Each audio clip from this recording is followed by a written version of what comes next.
empezamos hablando de los principios básicos, soporte, retención, estabilidad, conector mayor, que me brinda que la prótesis no se hunda, que no se sumerja. Y la verdad es que este tipo de materiales, como los válvulas, ¿ok? Que son a base de nylon flexible, carece de elementos importantes de los que yo les acabo de hablar, que son, no tiene apoyos oclusales, no cuenta con una estructura rígida, el conector principal no proporciona suficiente rigidez, porque en este caso el conector...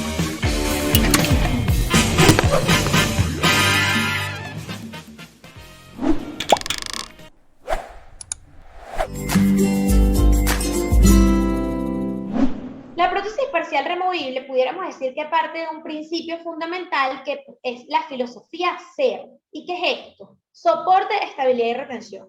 Una prótesis removible que no cuente con soporte, estabilidad y retención, muy probablemente no va a funcionar. Cuando hablo de soporte, me refiero a esa resistencia al desplazamiento que tiene la prótesis hacia los tejidos o hacia los dientes, ¿ok? Es esa fuerza que evita que la prótesis se hunda, ¿sí? Que impacte muy fuerte hacia los tejidos remanentes. La estabilidad es la propiedad que tiene la prótesis a ser firme o estable. Es esa resistencia al desplazamiento horizontal de la prótesis.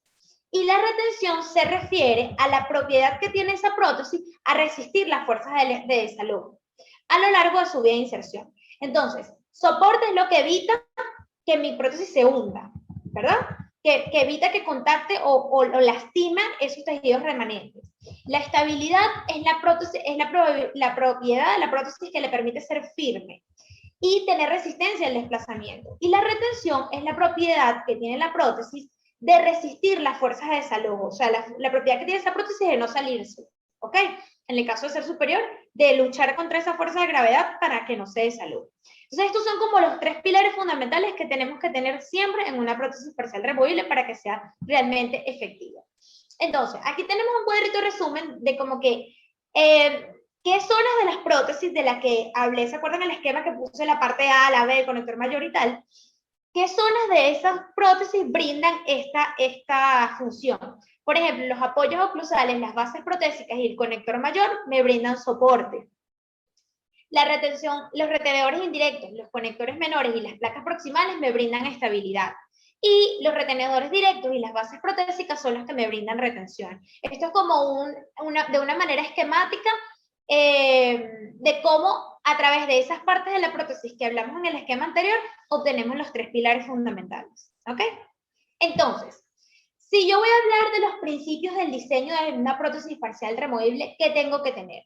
Primero, que la base de la prótesis sea rígida, ¿verdad? Por todo lo que les expliqué, tiene que tener soporte. ¿Para qué? Para que esa prótesis no se hunda, ¿verdad? Segundo, las fuerzas oclusales tienen que ser distribuidas sobre los pilares remanentes y la mucosa. O sea, tiene que tratar de hacer una distribución de fuerza lo más equitativa posible para que esos pilares remanentes no colapsen y fracasen, ya sea por sobrecarga y tengan problemas periodontales, caries cervical, lesiones cariosas en cervical, etcétera, ¿verdad? Los retenedores, que son los ganchos, deben tener apoyos oclusales, que dirijan la fuerza sobre el eje mayor de los pilares. Porque es importante que los retenedores tengan apoyos, porque eso va a evitar que, primero, la prótesis se hunda, y segundo, que haya una distribución más eficaz de la fuerza a través del eje axial del diente, ¿sí? Por el centro de ese diente pilar, porque si tengo fuerzas laterales que no son favorables, por un mal diseño del gancho, eso me va a generar fuerzas de palanca, un poco lo que hablamos en la otra clase de por qué era importante la proporción corona-raíz para evitar fuerzas de palanca. Igualmente me puede pasar si yo no tengo un buen diseño de mi estructura metálica, por ejemplo, de mi prótesis removible, porque puedo brindarle a esos dientes pilares fuerzas que no sean favorables y, bueno, pues evidentemente tener consecuencias periodontales, pérdida de hueso, etc. Y otra cosa muy importante es que la oclusión debe armonizar, evidentemente, con los dientes naturales. ¿Okay? Estos son como los pilares más importantes que tenemos que tomar en cuenta cuando vamos a hacer un diseño de una prótesis removible. Ahora, fíjense algo. Imagínense que ese bebé es su boca cuando ve que le van a poner una prótesis parcial removible. Yo creo que si su boca pudiera hablar, esa sería la cara, ¿no? Nosotros la verdad no es que odiamos el tema de las prótesis flexibles tipo Valplas, pero sí hay mucha referencia en la literatura y mucha evidencia científica que reporta que la verdad es que no son funcionales. ¿Y por qué no son funcionales? Porque fíjense que empezamos hablando de los principios básicos: soporte, retención, estabilidad, conector mayor, que me brinda que la prótesis no se hunda, que no se sumerja.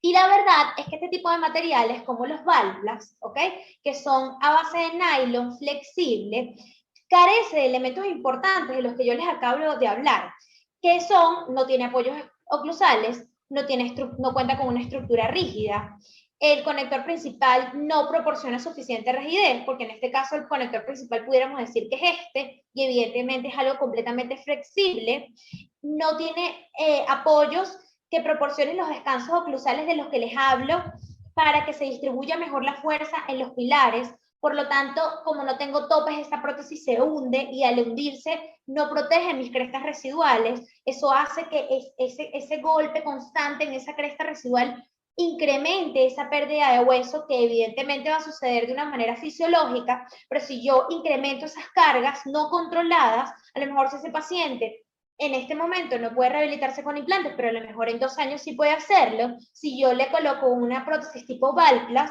pues yo no estoy protegiendo ese reborde remanente. Entonces, por eso les digo que de verdad este tipo de prótesis se hacen muchísimo en la odontología cotidiana, pero la verdad es que como prótesis removible no cuenta con los principios básicos y no va a proteger ni los dientes remanentes ni ese reborde de hueso que tenemos que cuidar, ¿ok?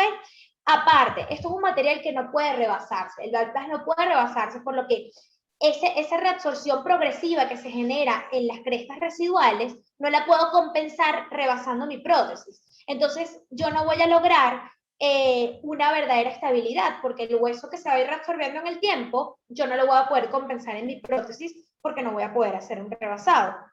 Sumado a que cuando yo tengo que aliviar o hacer algún desgaste, la superficie me queda sumamente rugosa, es un material que se dificulta su pulido, que me va a presentar asperezas y que evidentemente cualquier cosa rugosa que presente asperezas en boca me va a permitir que haya acúmulo de bacterias, que haya colonización de hongos y por la razón de su mismo diseño, que no tiene ganchos, no tiene estructura, tienden a ser prótesis más amplias, o sea, más anchas en cuanto a fondo vestíbulo, su extensión, y cubren mayor tejido gingival.